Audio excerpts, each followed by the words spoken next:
On the 19th of August 1980, an absolutely devastating train crash happened in the Eastern Bloc. It would be the worst crash in the history of post-World War II Poland. This is the story of the Otłoczyn Train Disaster. Early in the morning, 43-year-old freight engineer Mikhailo Rozchek was told to drive a freight train from Otłoczyn to Rocky.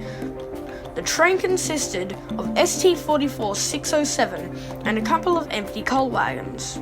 The train waited for 2 hours in a siding from Torun to Lodz Kalasa, being driven by engineer Gerard Przemski.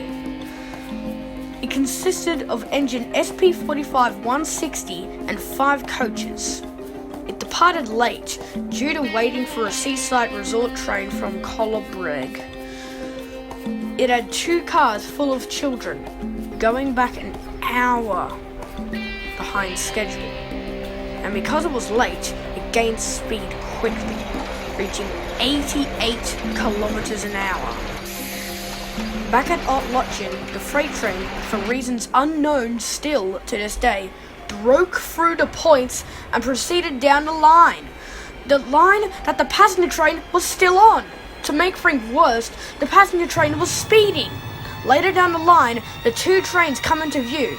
Przemski engaged his brakes for a few moments after the other train had, and immediately tried to escape the cab, but it was too late to try and stop disaster from happening.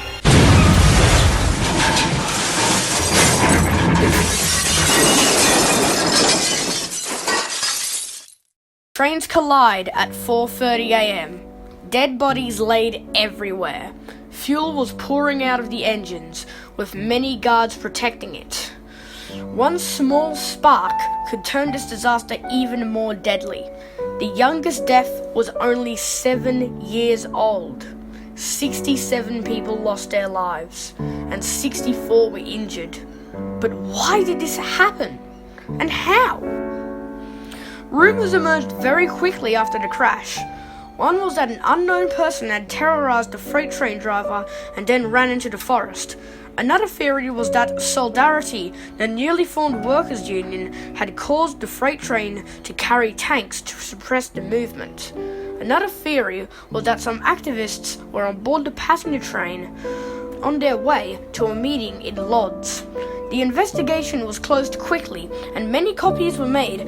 However, almost all copies were confiscated by Soviet censorship and cover-ups. Writing about tragedies like this was not appreciated by the government. It was obvious that Rozchek was guilty, since everything was working fine prior to the accident.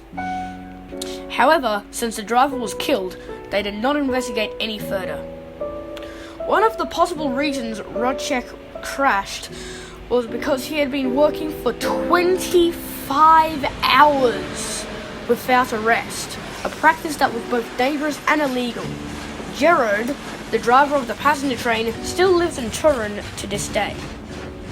It's been 39 years since this crash, and it still stands as the worst train crash in Soviet Poland.